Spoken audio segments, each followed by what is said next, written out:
ఒక్కసారి కొమ్మూరి గోల్డ్ కి కాల్ చేయండి. తాకట్లో ఉన్న మీ బంగారాన్ని విడిపించి మార్కెట్ ప్రైస్ కి వాళ్ళు కొనుక్కుని మిగతా డబ్బులు మీకు ఇచ్చేస్తారు. హలో అండి, అందరికీ నమస్కారం. నేను మీ కట్టా కార్తీక్. హిడ్మా ఎన్కౌంటర్ తర్వాత మావోయిస్టుల్లో చాలా పెద్ద చర్చ జరుగుతుంది.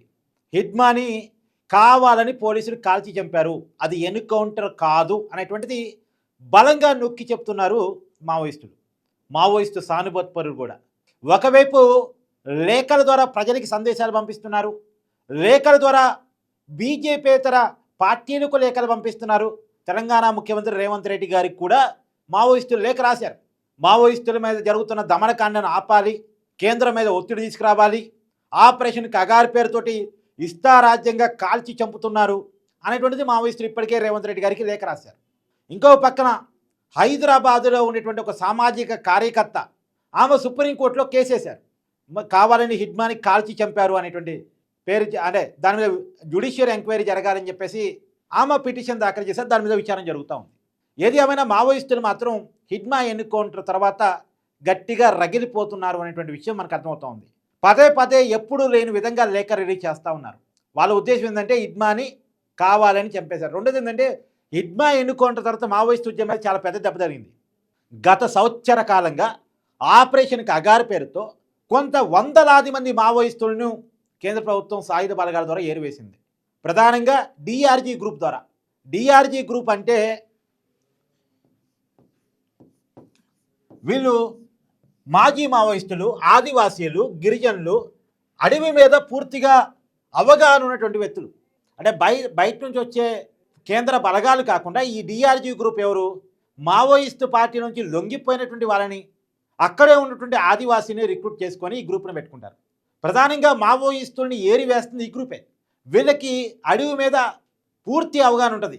మావోయిస్టులు ఎక్కడి నుంచి తమ ఆపరేషన్స్ కొనసాగిస్తారు, ఎక్కడ వాళ్ళ మీటింగ్స్ పెట్టుకుంటారు, వాళ్ళ స్ట్రాటజీలు ఎలా ఉంటాయి, వాళ్ళ దగ్గర ఎలాంటి ఆయుధాలు ఉన్నాయి, వాళ్ళ ప్రాణాపేక్షణ ఏ రకంగా ఉంటుంది, పూర్తిగా ఈ గ్రూప్కి అవగాహన ఉంటుంది. ఇలా ఆపరేషన్ కగారు సక్సెస్ అయింది అంటే ఈ గ్రూపే. హిడ్మాకి సంబంధించిన సమాచారం తెలిసిందంటే ఈ గ్రూపే. అదే హిడ్మా మామూలోడు కాదు, హిడ్మా అంత ఈజీగా దొరికేవాడు కాదు.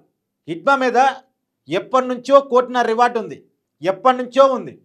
కానీ ఇంతవరకు పోలీసు యంత్రాంగం హిడ్మాని పట్టుకోలేకపోయింది. గత సంవత్సర కాలంగా ముందు హిడ్మాని హిడ్మాని ఆపగలిగితే, అంటే ఇవి లొంగ తీసుకోవటమో లేదు ఏరివేయటమో చేయగలిగితే మావోయిస్టు ఉద్యమాన్ని అణచవచ్చు అని చెప్పేసి కేంద్ర ప్రభుత్వం గత సంవత్సర కాలంగా ప్రయత్నం చేస్తుందట. ఒక చర్చ ఉంది. కానీ మొన్న లేటెస్ట్గా ఆంధ్రప్రదేశ్ దగ్గర రంపచోడవరం దగ్గర అక్కడ అడవుల్లో హిడ్మా ఎన్కౌంటర్ జరిగింది. అది ఎన్కౌంటర్ అని పోలీసులు అంటారు, కాదు అని చెప్పేసి ప్రజా సంఘాలు అంటే అది వదిలేయండి. జయ వింజాల అనేటువంటి ఒక సామాజిక కార్యకర్త హైదరాబాద్కి సంబంధించిన సుప్రీంకోర్టులో కేసు ఉంది కాబట్టి చూద్దాం ఏం జరిగింది అనేటువంటిది. కానీ హిడ్మా ఎన్కౌంటర్ చుట్టూ మాత్రం పెద్ద చర్చ జరుగుతూ ఉంది. హిడ్మా ఎన్కౌంటర్ తర్వాత ఇంకొక వైపు మావోయిస్టుల్లో కూడా ఒక భయం స్టార్ట్ అయింది. చాలామంది లొంగిపోతూ ఉన్నారు. ఇవాళ హైదరాబాద్లో 40 మంది మావోయిస్టులు, తెలంగాణ సంబంధించినటువంటి మావోయిస్టులు 40 మంది లొంగిపోతున్నారు. ఇవాళ తెలంగాణ డీజీపీ ముందు మధ్యాహ్నం 2:30 గంటల ప్రాంతంలో మావోయిస్టులు 40 మంది లొంగిపోతున్నారట. మొత్తంగా తెలంగాణలో 59 మంది మావోయిస్టులు మాత్రమే ఉంటారు అని పోలీసు వర్గాల నుంచి అందుతున్న సమాచారం. ఇక ఈ 40 మంది లొంగిపోతే ఇక మహా అంటే ఒక 50-60 మంది మాత్రమే మావోయిస్టులు ఉండుంటారు అనేటువంటిది అంచనా. ఇక దాదాపు మావోయిస్టులు క్లియర్ అయిపోతున్నట్టే లెక్క. ఇక ఆంధ్రప్రదేశ్లో దాదాపు మావోయిస్టులు లేరు అనుకోవాలి. ఇంకేమన్నా ఛత్తీస్గఢ్ దగ్గర ఉంటే అక్కడ ఉండలేని పరిస్థితి ఉంది. కానీ ఇప్పటికే చాలామంది మావోయిస్టులు దేశం దాటి వెళ్ళారు, శ్రీలంక అటువైపు వెళ్ళారు, తర్వాత ఇంకొంతమంది ఇతర రాష్ట్రాలకు పోయారు, ఎక్కడెక్కడో వాళ్ళు తలదాచుకున్నారు. ఇక అవకాశం లేని వాళ్ళు లొంగిపోతున్నారు అనేటువంటిది తెలుస్తూ ఉంది. అంటే ఆపరేషన్ కగారు ఎప్పుడైతే నెక్స్ట్ మార్చిలోపు మావోయిజం లేకుండా చేయాలని కేంద్ర ప్రభుత్వం టార్గెట్ పెట్టుకుందో, కేంద్ర హోంశాఖ మంత్రి అమిత్ షా గారు టార్గెట్ పెట్టుకున్నారో, అది దాదాపుగా ఫుల్ఫిల్ అయ్యే పరిస్థితి కనపడుతూ ఉందా అనేటువంటి చర్చ జరుగుతూ ఉంది. హిడ్మా ఎన్కౌంటర్ తర్వాత ఇక రామ్జీ ఉన్నారు. ఆయన ఎక్కడ ఉన్నారు అనేటువంటిది ఇంకా క్లారిటీ లేదు. ఆయన కూడా పోలీసుల అదుపులోనే ఉన్నారు అనేటువంటి కొన్ని అనుమానాలు ఉన్నాయి. ఇప్పటికీ మావోయిస్టులకు సంబంధించిన అగ్రనాయకులు ఇంకా పోలీసుల అదుపులో ఉన్నారు, పోలీసులు వెల్లడించట్లేదు అనేటువంటి చర్చ కూడా ఉంది. చూడాలి, ఏదో మన మావోయిస్టులు కూడా చెప్పట్లేదు మా పార్టీ అగ్రనాయకులు పోలీసులు అదుపులో ఉన్నారని. ఎందుకంటే అలా చెప్పారు అంటే కింద క్యాడర్లో ఒక నైరాక్ష్యం వస్తుంది. ఇక మనం మావోయిస్టులుగా ఉండలేము, ఈ సాయుధ పోరాటాన్ని కొనసాగించలేము అనేటువంటి చర్చ వస్తుంది అనే కారణం చేత మావోయిస్టులు కూడా అఫీషియల్గా చెప్పట్లేదు. ఒకవైపు మావోయిస్టుల్లో కూడా గత సంవత్సర కాలంగా మొన్న కూడా ఒక లేఖ రిలీజ్ అయింది, చూశారు కదా. లేఖ కాదు, ఇంటర్నల్ సర్కిల్ అది. వాళ్ళ పార్టీలోని చర్చ జరిగింది. ఇప్పుడున్న పరిస్థితుల్లో సాయుధ పోరాటం మనం కొనసాగించే పరిస్థితి కాదు, సాయుధ పోరాటం మనం చేయలేము, తుపాకులు పట్టుకొని సోషలిజాన్ని సాధించడం అనేది ఇప్పుడున్న పరిస్థితుల్లో అయ్యే పని కాదు, రిక్రూట్మెంట్ బాగా తగ్గిపోయింది, పరిస్థితులు పూర్తిగా మారిపోయాయి, మారిపోయిన పరిస్థితులు మనం అధ్యయనం చేయలేకపోయాం, ప్రభుత్వం మన మీద ఉక్కుపాదం మోపుతా ఉంది, ఈ పరిస్థితుల్లో మనం ఉద్యమాన్ని కొనసాగించలేమని వాళ్ళు కూడా చర్చించుకున్నారు. దానికి సంబంధించిన సర్క్యులర్ కూడా ఈ మధ్యకాలంలో బయటకు లీక్ అయింది, మీడియాలో చర్చకు వచ్చింది. ఏది ఏమైనా ఒకటి మాత్రం వాస్తవం, మావోయిస్ట్ ఉద్యమం అనేటువంటిది కొన్ని దశాబ్దాలుగా భారతదేశంలో ఉంది, ఒక పెద్ద సమస్యగానే ఉంది. కారణం దీన్ని ఎప్పటికీ ప్రభుత్వాలు శాంతి బాధితుల ఇష్యూగా చూసే తప్ప సామాజిక ఆర్థిక సమస్యగా చూడలే. సామాజిక ఆర్థిక సమస్యగా కనుక దీన్ని చూసి ఉండుంటే ఈ సమస్యకి పరిష్కారం దొరికి ఉండేది.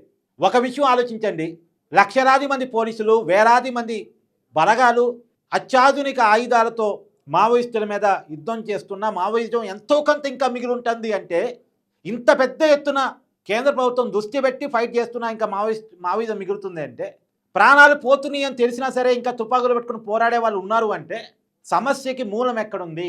ఇక్కడ ప్రభుత్వం ఆలోచించాలి. సమస్యకి మూలం ఎక్కడుంది? సమస్యకి మూలం అంటరానితనంలో ఉంది, సమస్యకి మూలం సామాజిక వివక్షలో ఉంది, సమస్యకి మూలం ఆర్థిక అసమానతల్లో ఉంది, సమస్యకి మూలం సంపద కొద్ది మంది చేతుల్లో క్రియేట్ కావడంలో ఉంది, సమస్యకి మూలం కార్పొరేట్కి దేశాన్ని అప్పచెప్పడంలో ఉంది, సమస్యకి మూలం ఈ దేశంలో ఉన్న అన్ని వ్యవస్థలని కార్పొరేట్ చేతుల్లో పెట్టడంలో ఉంది, అందరి చేతుల్లోకి అభివృద్ధిని తీసుకెళ్లే విషయంలో అందరికీ అభివృద్ధి ఫలాన్ని, నిజానికి అభివృద్ధి విపరీతంగా పెరిగిపోయింది కానీ అందరి చేతుల్లో అభివృద్ధి లేదు, అందరి చేతుల్లో అభివృద్ధి లేదు, అందరి చేతుల్లోకి అభివృద్ధిని తీసుకెళ్లే ప్రయత్నం సరిగా జరగట్లేదు. ఏంటంటే సంక్షేమ పథకాలు ఇస్తున్నారు కదా అనే కాడే ఆగిపోయింది. సంక్షేమ పథకాలు అనేవి తాత్కాలికం, ఆకలేసేవాడికి అన్నం పెట్టాలని మనకు వస్తాయి, కానీ రేపొద్దున వాడిని సంపాదించుకునే పరిస్థితుల్లోకి ప్రభుత్వాలు నెట్టాలి కదా, తీసుకెళ్ళాలి కదా. ఆ ప్రయత్నాలు ప్రభుత్వాల వైపు నుంచి లేవు కాబట్టే సమాజంలో ఏదో ఒక ఆక్రోశం బయటకు వస్తుంది, ఆక్రోశం నుంచి మావోయిస్టు ఉద్యమం పురుడు పోసుకుంటూ ఉంది. ఏది ఏమైనా కేంద్ర ప్రభుత్వం తన లక్ష్యాల వైపుగా అడుగులేస్తూ ఉంది. హిడ్మా ఎన్నుకౌంటర్ తర్వాత అది వేగవంతమైంది, మావోయిస్టుల్లో కూడా ఒక అలజడి స్టార్ట్ అయింది. ఇక మన ఉద్యమాన్ని కొనసాగించలేము అనేటువంటి ఒక ఆలోచన వాళ్ళలో వచ్చినట్టుంది. వాళ్ళు కూడా పెద్ద ఎత్తున లొంగుబాట్లు జరుగుతూ ఉన్నాయి. ఇలా 40 మంది తెలంగాణలో లొంగుబాటు చేస్తూ ఉన్నారు. ఒకవైపు హిడ్మాని సోషల్ మీడియాలో అయితే తెగ పొగుడుతున్నారు, అభినవ్ చెగువీరాగా హిడ్మాని కీర్తిస్తున్నారు. కారణం ఏంటంటే అండి, నిజానికి ఇతని మీద 1.5 కోటి రివార్డు ఉంది, 1.5 కోటి రివార్డు అంటే పట్టించిన వాళ్ళకి. అదే లొంగిపోతే హిడ్మాకే ఇస్తారు, ఈ 1.5 కోటి ఇంకా అతను అడిగితే ఇంకొన్ని సౌకర్యాలు కూడా ఇస్తారు. లొంగిపోయి ఉంటే ఒక మంచి జీవితం గడపచ్చు, కానీ డబ్బుల కోసం ఆశపడలేదు. లొంగిపోతే డబ్బులు వస్తాయని తెలుసు, ₹1,00,00,000 డబ్బులు వస్తాయని తెలుసు, అతని భార్యకి కలిపి దాదాపు 2 కోట్ల పైన రావచ్చు. కానీ లొంగిపోతే డబ్బులు వస్తాయని తెలుసు, కానీ ఏదో సాధించాలి. మరి సాధించే బాట కరెక్టా కాదా అనక్కడ మనందరికీ భిన్నాభిప్రాయం ఉంది. కాదంటే తుపాకీ పట్టుకుంటే ఏమొస్తుంది అనేది మనందరం కూడా అభిప్రాయపడతాం.